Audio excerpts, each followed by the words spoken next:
ਅਗਲੀ ਖਬਰ ਵੱਲ ਚਲੀਏ। ਕਹਿੰਦੇ ਭਈ ਇੱਕ ਪੈਸੀਫਿਕ ਤੂਫਾਨ ਆ ਰਿਹਾ ਹੈਗਾ, ਜਿਹਦੇ ਨਾਲ ਕੈਲੀਫੋਰਨੀਆ ਦੀਆਂ ਅੱਗਾਂ ਬੁਝ ਸਕਦੀਆਂ ਹੈਗੀਆਂ।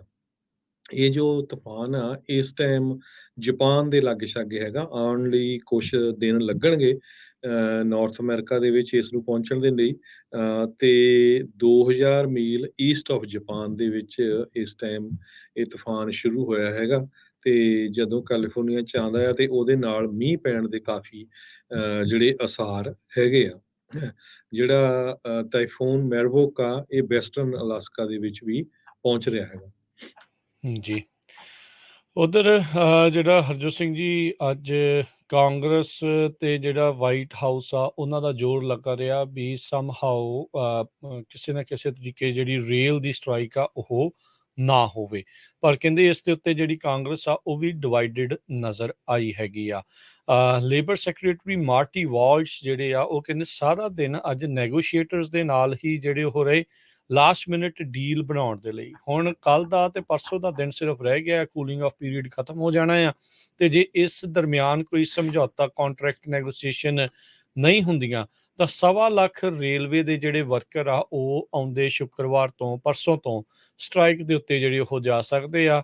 ਤੇ ਸਟ੍ਰਾਈਕ ਦੇ ਉੱਤੇ ਜਾਣ ਦੇ ਨਾਲ ਇਕਨੋਮਿਕ ਤੌਰ ਦੇ ਉੱਤੇ ਆਲਰੇਡੀ ਸਥਿਤੀ ਜਿਹੜੀ ਮਾੜੀ ਆ, ਸਪਲਾਈ ਚੇਨ ਟੁੱਟਣ ਦੇ ਨਾਲ ਹੋਰ ਵੱਡਾ ਜਿਹੜੀ ਪ੍ਰੋਬਲਮ ਆ ਉਹ ਆ ਜਾਵੇਗੀ।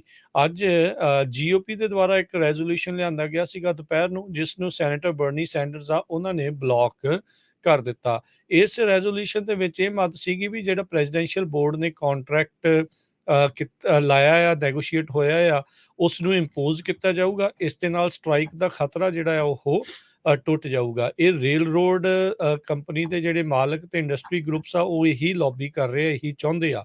ਬਰਨੀ ਸੈਂਡਰਸ ਨੇ ਕਿਹਾ ਵੀ ਇਸ ਦੇ ਵਿੱਚ ਜਿਹੜੇ ਰੇਲ ਵਰਕਰਸ ਦੀਆਂ ਕੰਪਲੇਂਟ ਹੈਗੀਆਂ ਵੀ ਟਾਈਮ ਵੀ ਉਹਨਾਂ ਨੂੰ ਆਫ ਨਹੀਂ ਮਿਲਦਾ, ਵੀ ਪੈਨਲਟੀਜ਼ ਅਦਰਵਾਈਜ਼ ਲੱਗਦੀਆਂ ਆ, ਈਵਨ ਕਹਿੰਦੇ ਡਾਕਟਰ ਅਪਾਇੰਟਮੈਂਟ ਦੇ ਲਈ ਜਾਂ ਫੈਮਿਲੀ ਐਮਰਜੈਂਸੀ ਦੇ ਲਈ।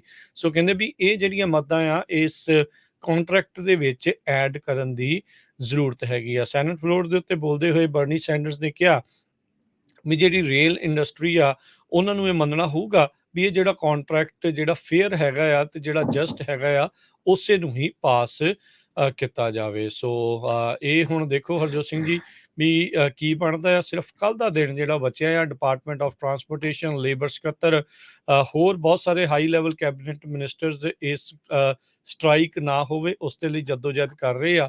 ਤੇ ਦੇਖਦੇ ਆ ਕੱਲ੍ਹ ਨੂੰ ਜਿਹੜਾ ਉਹ ਕੀ ਬਣਦਾ। ਅਦਰਵਾਈਜ਼ ਅਮਰੀਕਾ ਦੇ ਵਿੱਚ ਤੜਥੱਲੀ ਜਿਹੜੀ ਆ ਉਹ ਮਚ ਸਕਦੀ ਆ ਰੇਲਵੇ ਦੀ ਸਟ੍ਰਾਈਕ ਹੋਣ ਦੇ ਨਾਲ। ਆਲਰੇਡੀ ਖਬਰਾਂ ਆ ਰਹੀਆਂ ਪਈ ਐਮਟਰੈਕ ਕਈ ਜਗ੍ਹਾ ਦੇ ਉੱਤੇ ਆਲਰੇਡੀ ਬੰਦ ਹੋ ਗਈ ਆ। ਫ੍ਰਿਜ਼ਨੋ ਤੋਂ ਵੀ ਖਬਰਾਂ ਆ ਰਹੀਆਂ ਸੀਗੀਆਂ ਵੀ ਐਮਟਰੈਕ ਆਲਰੇਡੀ ਬੰਦ ਹੋ ਗਈ ਆ। ਮੋਸਕੀਟੋ ਫਾਇਰ ਕਹਿੰਦੇ ਪਈ ਇਸ ਟਾਈਮ ਸਭ ਤੋਂ ਵੱਡੀ ਫਾਇਰ ਬਣਨ ਜਾ ਰਹੀ ਆ। 60,000 ਤੋਂ ਵੱਧ ਏਕੜ ਸੜ ਕੇ ਸੁਆਹ ਹੋ ਚੁੱਕੇ ਆ।